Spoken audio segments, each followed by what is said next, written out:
Hello नमस्कार दोस्तों, कैसे हैं आप सभी लोग।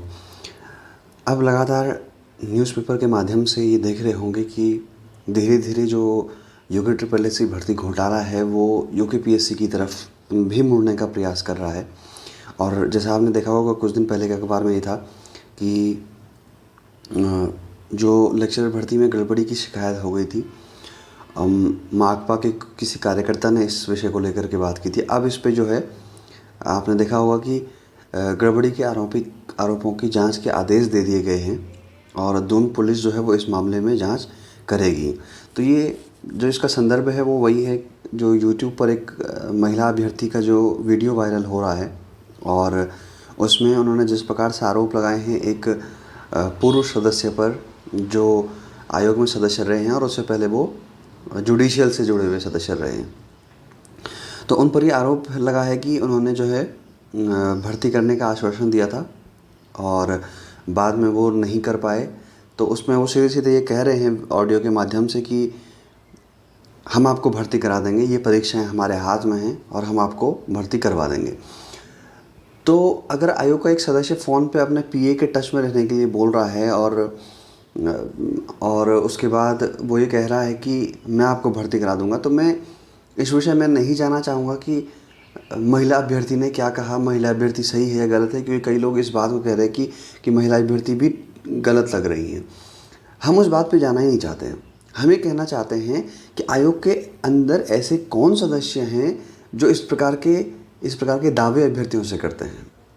यानी कहीं ना कहीं जो हम इतने दिन से कह रहे थे कि जो हाकम सिंह का जो नेटवर्क है या इसके जो बड़े इनसे भी बड़े जो लोग हैं, जो पॉलिटिशियन हैं,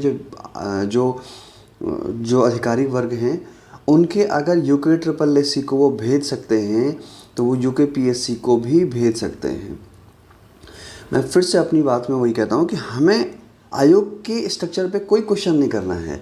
आयोग में कोई समस्या नहीं है, लेकिन आयोग के लोगों में या माफिया में जो आयोग के अंदर पैठ बना लेते हैं, उन लोगों की जांच से क्यों गवर्नमेंट बचना चाहती है, क्यों आयोग भी सारे आयोग इससे बचना चाहते हैं, ये समझ से परे है। जब तक यूके ट्रिपल एस सी की जांच नहीं हुई थी दोस्तों, आपने देखा होगा, आप उससे पहले संतोष बड़ोनी और जो राजू जी हैं उनके इंटरव्यू देख लीजिए। दोनों ही कहते हैं कि यूके ट्रिपल एस सी में इस प्रकार का कोई घोटाला नहीं हुआ है, सारी भर्तियां पारदर्शिता से हुई हैं।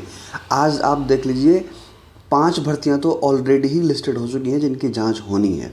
और मैं ये गारंटी के साथ कहता हूं कि अगर ये चैलेंज है कि अगर यूके ट्रिपल एस सी की सारी भर्तियों की जाँच न्यायिक जुडिशियल सिस्टम से कराई जाए, स्वतंत्र जाँच कराई जाए, तो कोई ऐसी भर्ती नहीं होगी यूके ट्रिपल एस सी की जहाँ एक भी बच्चा जो है वो सेटिंग से ना पहुंचा हो।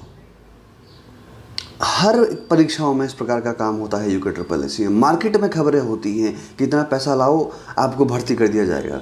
तो जो मार्केट में खबरें आती हैं वो कोई अचानक नहीं आती हैं, उनके पीछे कोई बेस होता है।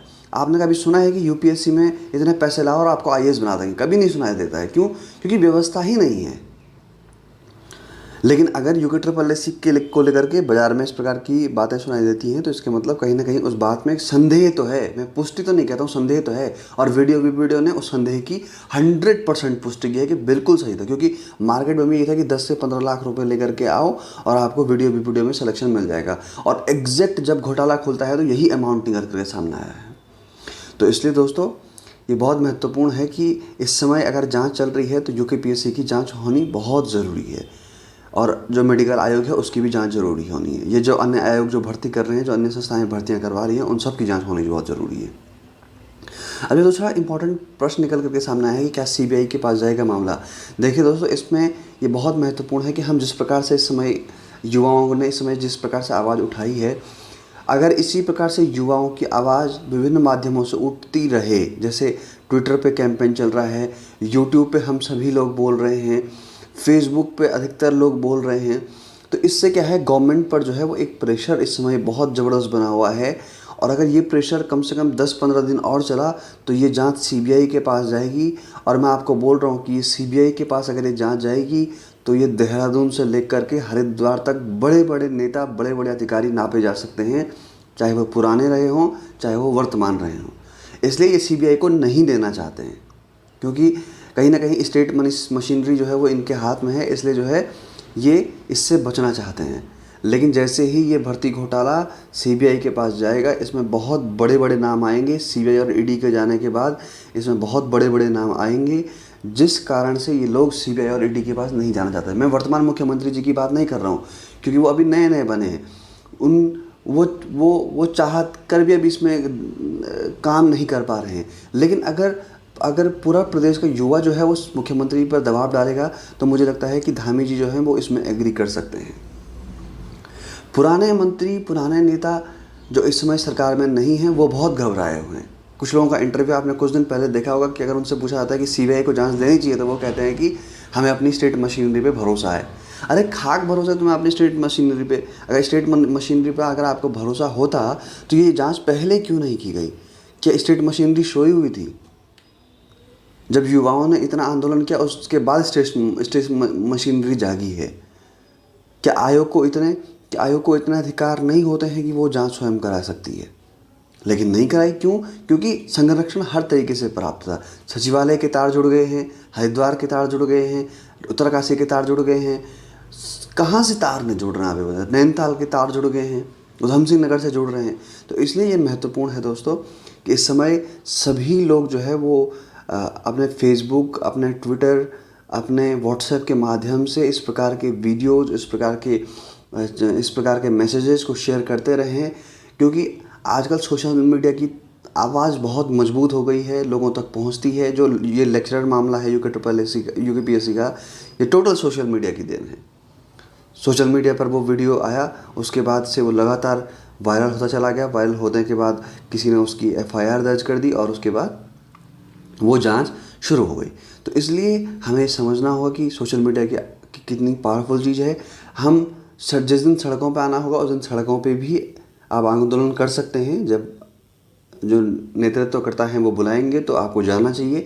लेकिन जब तक वो आंदोलन प्रिपेयर नहीं होता है, तब तक आप सोशल मीडिया के माध्यम से लगातार अपनी आवाज़ उठाते रहिए, लगातार बोलते रहिए, और एक न एक दिन आपकी आवाज़ सुनी जाएगी और ये मामला सीबीआई के पास जाएगा। सीबीआई के पास जाने के बाद आप ये समझ लीजिए कि ये कई सालों तक के लिए अभ्यर्थियों को बहुत राहत देगा। इसलिए मजबूत होकर के अपनी आवाज़ उठाइए। तो दोस्तों, आज के वीडियो में इतना ही। मिलते हैं किसी और वीडियो में, तब तक के लिए धन्यवाद।